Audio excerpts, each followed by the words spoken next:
Olá, pessoal, tudo bem? Na aula de hoje, nós vamos falar de causas que extinguem a punibilidade do agente, ou seja, são causas que acontecem e o agente não vai ser punido por algum motivo, tudo bem? Essas causas estão no artigo 107 do seu código. Primeira causa diz assim: extingue-se a punibilidade pela morte do agente. É óbvio, se a gente tem o princípio da pessoalidade da pena, que a pena não pode passar da pessoa do condenado, se ele morre, o Estado não tem mais como exercer o seu poder de punir. E então está extinta a punibilidade do agente, tudo bem? Então, a morte do agente, como é que a gente faz a prova da morte do agente num processo penal? Pela certidão de óbito, tudo bem? No CPP, no Código de Processo Penal, diz assim: no caso de morte do acusado, o juiz, somente à vista da certidão de óbito e depois de ouvido o MP, declarará a extinta punibilidade. Então não basta, às vezes, uma testemunha dizer que o agente morreu, alguma coisa assim. Para encerrar o processo e declarar a extinta punibilidade do réu, é necessário que haja um documento hábil provando essa morte, que é a certidão de óbito. Então, primeiro houve o MP, que é o dono da ação penal, e depois decreta a extinção da punibilidade. Tudo bem? Outras causas que também extinguem a punibilidade do agente, ou seja, ele não vai ser punido pelo crime cometido: a anistia, a graça e o indulto. Aqui importa saber a diferença entre esses três institutos, entre anistia, graça e indulto. Então vamos lá. A anistia, ela é concedida pelo Congresso Nacional. Muito provavelmente você já ouviu falar da lei da anistia, não é mesmo? Então a lei da anistia, se é por lei, quem edita a lei é o Congresso Nacional, tudo bem? Anistia, na lição de Delmanto, é o esquecimento de certas infrações penais, o perdão, o esquecimento jurídico. A gente já teve anistia, geralmente por crimes políticos, tudo bem? Na época da ditadura, condutas que eram consideradas crimes, depois foram anistiadas pelo Congresso, né? Então, depois que veio o regime democrático, passada a ditadura, entenderam que não deveriam mais constituir crimes aquelas condutas de protesto, de oposição, e houve a anistia. Então, a anistia é um benefício concedido pelo Congresso Nacional que perdoa a prática de um fato criminoso. É uma lei federal do Congresso e ela pode ser concedida antes do trânsito em julgado, antes da pessoa ter sido julgada pelo crime ou depois de ter sido julgada pelo crime. Tanto faz. Às vezes já fui julgado, condenado e anos depois veio a anistia, também perdoa tudo, não é isso?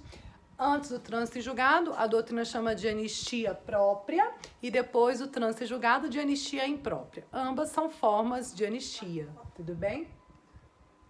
Então, vamos lá. Um exemplo. Olha uma lei de anistia que tivemos de 79, Lei 6683. É concedida anistia a todos quantos, no período compreendido entre 2 de setembro de 61 e 15 de agosto de 79, então todo o período da ditadura, cometeram crimes políticos ou conexo com estes, crimes eleitorais, né? Uma série de coisas que foram punidos com fundamentos em atos institucionais e complementares, como o AI-5.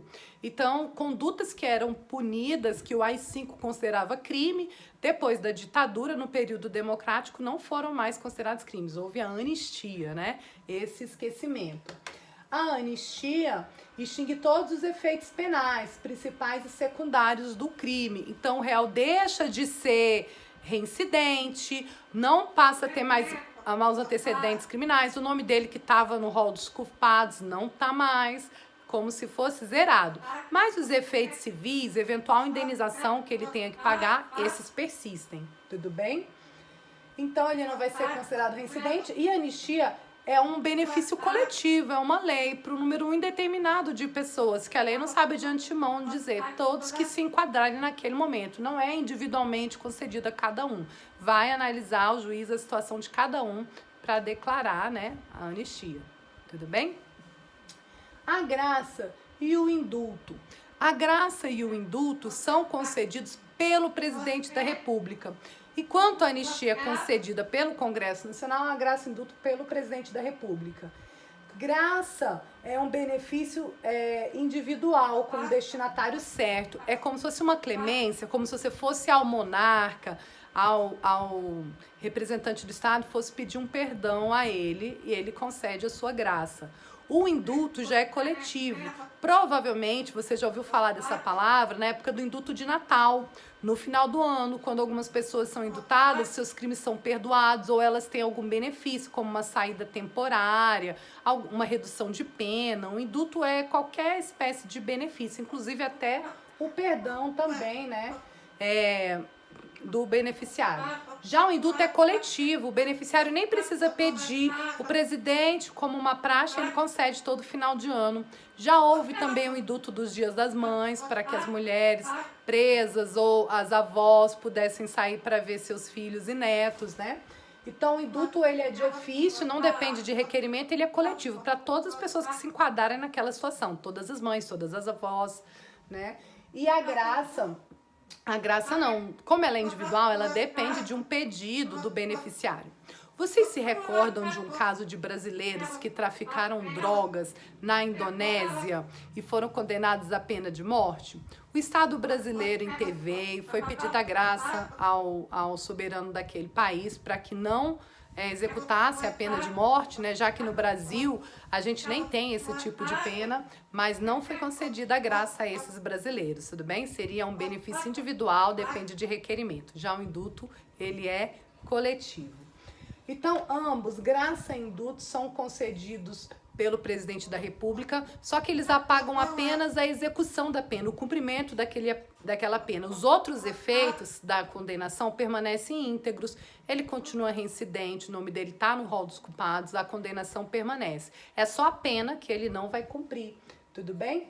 O presidente da República também pode delegar essa faculdade dele para o Procurador-Geral da República, o PGR, para o Advogado-Geral da União ou para algum ministro de Estado, como o ministro da Justiça, ele também pode delegar essa atribuição que é dele, essa faculdade, né?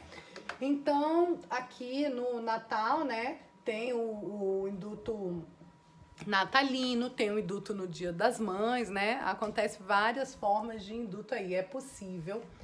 E aí, eles só extinguem o cumprimento da pena, ele continua sendo considerado reincidente e tudo mais, como nós falamos, tá certo?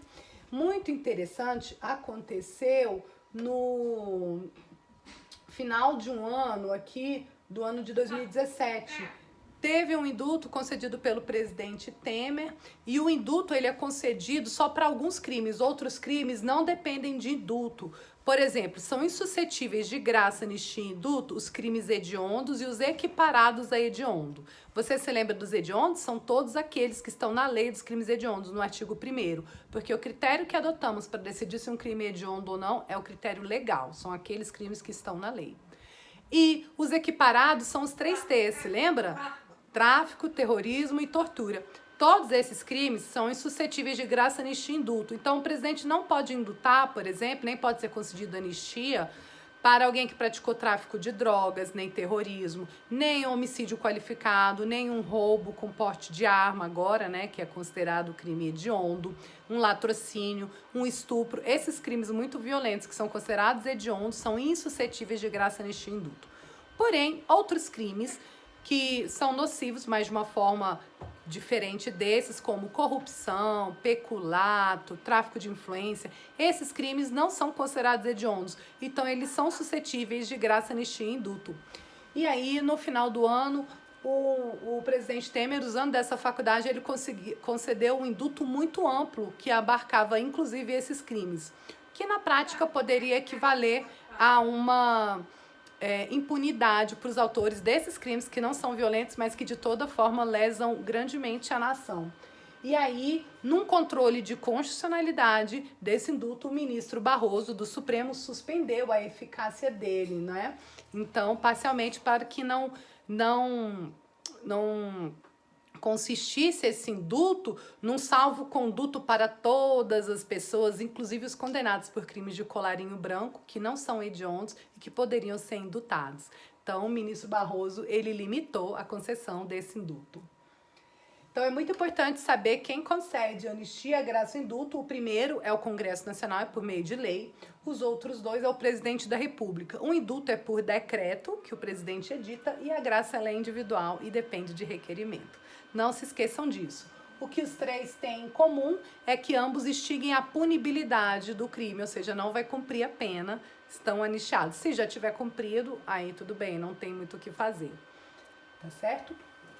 E o último item que vamos falar nessa aula e passar para a próxima, para que esse vídeo não fique muito longo, é outra forma de extinção da punibilidade, a retroatividade de lei que não mais considera o fato como criminoso. Você se lembra disso? O que é uma lei que deixa de considerar crime um fato? É um fenômeno chamado abolitio criminis, tudo bem?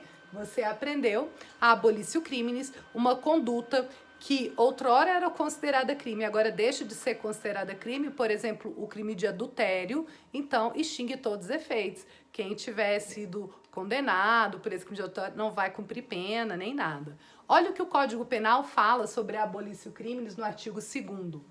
Ninguém pode ser punido por fato que a lei posterior deixa de considerar crime. Então é abolitio criminis. Se a lei deixou de considerar crime, ninguém será punido. Cessando em virtude dela a execução, quer dizer, o cumprimento daquela pena, e os efeitos penais da sentença condenatória. Então a pessoa não vai ser reincidente, o nome vai sair dos rolos do culpado, não vai ser considerado portador de maus antecedentes, mas só os efeitos penais, tudo bem? Os efeitos civis, eles permanecem. Tá certo? Que é a obrigação, por exemplo, de indenizar a vítima ou familiares. A abolitio criminis, esse reconhecimento pode ser considerado de ofício pelo juiz num processo. O juiz lembrou, isso aqui não é mais crime, ele concede, ou a requerimento das partes, tudo bem? Do Ministério Público ou da Defesa. Então, tá certo, a pessoa deixa de ser considerada ficha suja, porque não tem mais efeitos penais, mas efeitos civis, a obrigação de indenizar, ela permanece. Tranquilo? E na próxima aula a gente continua, então, com as causas que extinguem a punibilidade do agente, ou seja, as causas pelas quais ele deixa de ser punido por um crime. Um grande abraço e até logo!